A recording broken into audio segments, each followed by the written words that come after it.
दोस्तों, मैं हूं विनय और आज के इस वीडियो पे बात करने वाले हैं क्लास 9th की चैप्टर नंबर 4 यानी कि साइंस का चैप्टर नंबर 4 है जो कि परमाणु की संरचना नाम है इस चैप्टर का। तो आज के हम इस वीडियो में बहुत सारे एमसीक्यूज करने वाले हैं इसी चैप्टर का एंड साथ ही साथ आप सभी को ये बताने वाले हैं कि हमें सारी वीडियोस हमारे चैनल पे है क्लास 9th और 10th की, तो जाके एक बार विजिट कर लीजिएगा और अपने सभी दोस्तों के साथ शेयर कर दीजिएगा। तो टाइम ना वेस्ट करते हुए शुरू करते हैं आज के सेशन यानी कि वीडियो को। तो पहला क्वेश्चन कह रहा है कि कैथोड जो होता है किरणों पर आवेश की प्रकृति कैसी होती है। कैथोड किरण पर आवेश किस तरह के होते हैं। ऑप्शन पढ़ लेते हैं, धनात्मक ऋणात्मक दोनों, या फिर ऋणात्मक, या इनमें से कोई नहीं, या तो कोई आवेश नहीं होता है इस पे। तो इसका correct answer option number C हो जाएगा, ऋणात्मक होता है। यानी कि कैथोड किरण पर कैसा आवेश होता है, ऋणात्मक आवेश होता है, जो कि ऑप्शन नंबर सी में दिया गया है। क्वेश्चन नंबर 2 कह रहा है कि इलेक्ट्रॉन का सापेक्ष आवेश क्या होता है। इलेक्ट्रॉन के सापेक्ष आवेश क्या होता है, +1 होगा, या +-1 होगा, या फिर 0 होगा, या इनमें से कोई नहीं होगा। तो इसका correct answer option number B हो जाएगा, यानी कि -1 होगा या 1 होगा। क्वेश्चन नंबर 3 कह रहा है प्रोटॉन का सापेक्ष यानी कि प्रोटॉन के सापेक्ष आवेश क्या होता है। प्रोटॉन के सापेक्ष आवेश क्या होता है, तो +1 होता है उसका। अगर इलेक्ट्रॉन का -1 होता है तो प्रोटॉन का +1 होता है, क्योंकि एक दूसरे के विपरीत होता है। तो याद रखिएगा कि इलेक्ट्रॉन और प्रोटॉन एक दूसरे के विपरीत होता है। डायरेक्ट पूछा जा सकता है एग्जाम में, यहाँ से हमारी पीपीटी से डायरेक्ट क्वेश्चन आ जाते हैं। तो क्वेश्चन नंबर 4 कह रहा है कि केनॉल किरण किसका किरण पुंज है। किनॉल किरणें किसका पुंज है। तो प्रोटॉन का है, इलेक्ट्रॉन का है, या न्यूट्रॉन का है, या फिर कण का है। तो इसका correct answer option number A हो जाएगा, प्रोटॉन का। ये भी याद कर लीजिएगा क्योंकि ये भी क्वेश्चन आने की संभावना ज्यादा है। एंड क्वेश्चन नंबर 5 क्या कह रहा है कि परमाणु का नाभिक होता है। परमाणु का नाभिक होता है, कैसा होता है, धनावेश होता है, ऋणावेश होता है, या उदासीन होता है, या फिर इनमें से कोई नहीं। तो इसका correct answer option number A हो जाएगा, धनात्मक होता है। क्वेश्चन नंबर 6 कह रहा है परमाणु के नाभिक की खोज किसने की। ई ग्लैडस्टोन ने, या रदरफोर्ड ने, चैडविक ने, या फिर इनमें से कोई नहीं। तो इसका correct answer option number B हो जाएगा, रदरफोर्ड ने।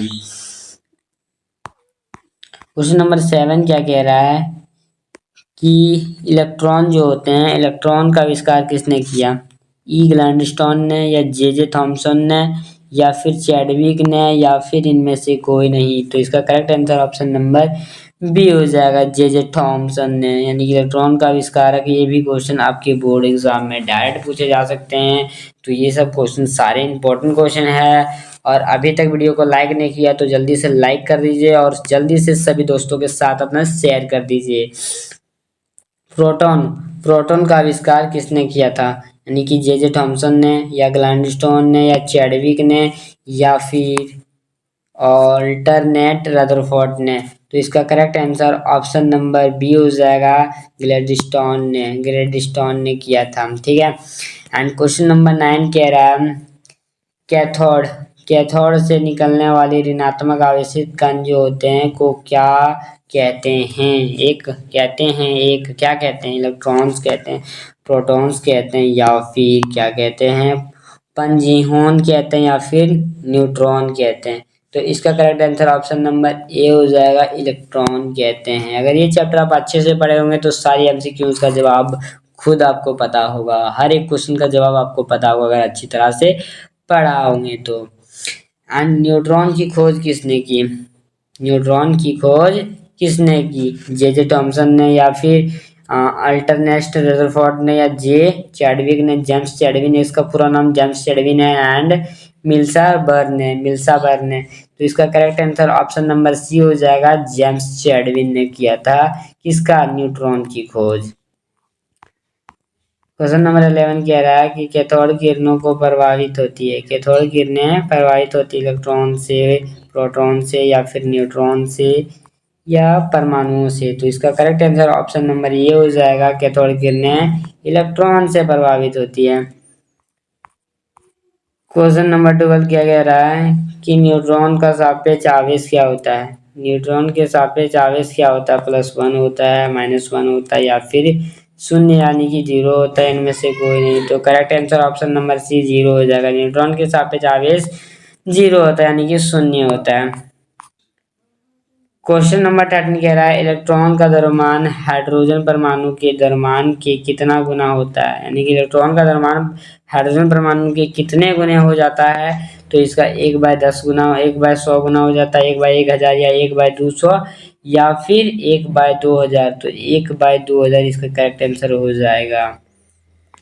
नेक्स्ट क्वेश्चन देखते हैं। क्वेश्चन नंबर 14 कह रहा है इलेक्ट्रॉन्स का द्रव्यमान निरक्षेपित होता है, यानी कि ऑप्शन बोल रहा है। इसका ऑप्शन पढ़ने में थोड़ी सी है कि 9.1 इंटू 10 के 11 यानी कि 9.1 होता है। इसका देख लेते हैं डायरेक्ट आंसर हम। 14 नंबर का हो जाएगा correct answer option number D.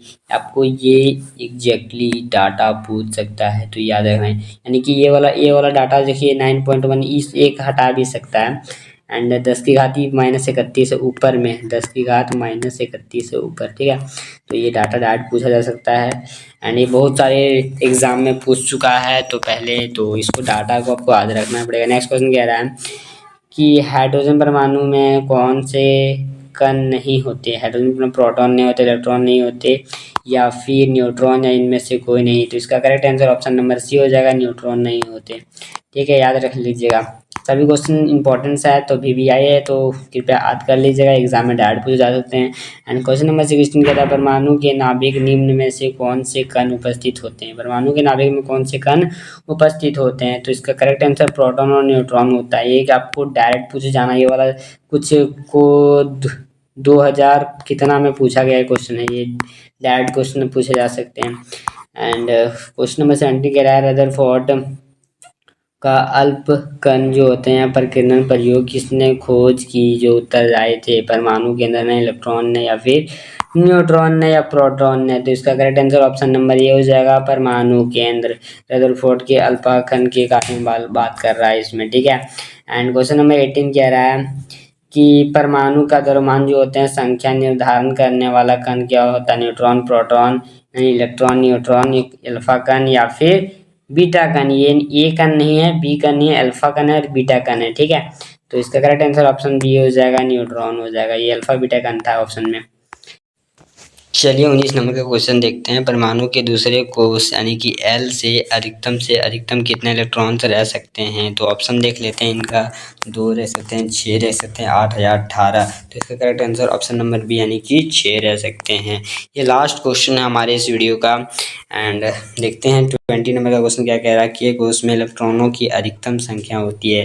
के कोष में कितने इलेक्ट्रॉन हो सकते हैं, 1, 2, 3 या फिर 4। तो इसका correct answer option number B हो जाएगा, 2। तो आज की वीडियो में इतना ही। वीडियो कैसा लगा कमेंट में बता दीजिए एंड साथ में लाइक, शेयर, सब्सक्राइब कर लीजिए चैनल को। मिलते हैं किसी नई वीडियो में किसी नए टॉपिक के साथ, किसी और सब्जेक्ट और किसी और लेसन के साथ। तब तक के लिए बने रहें यूट्यूब चैनल अपना स्टडी के साथ। Thanks for watching.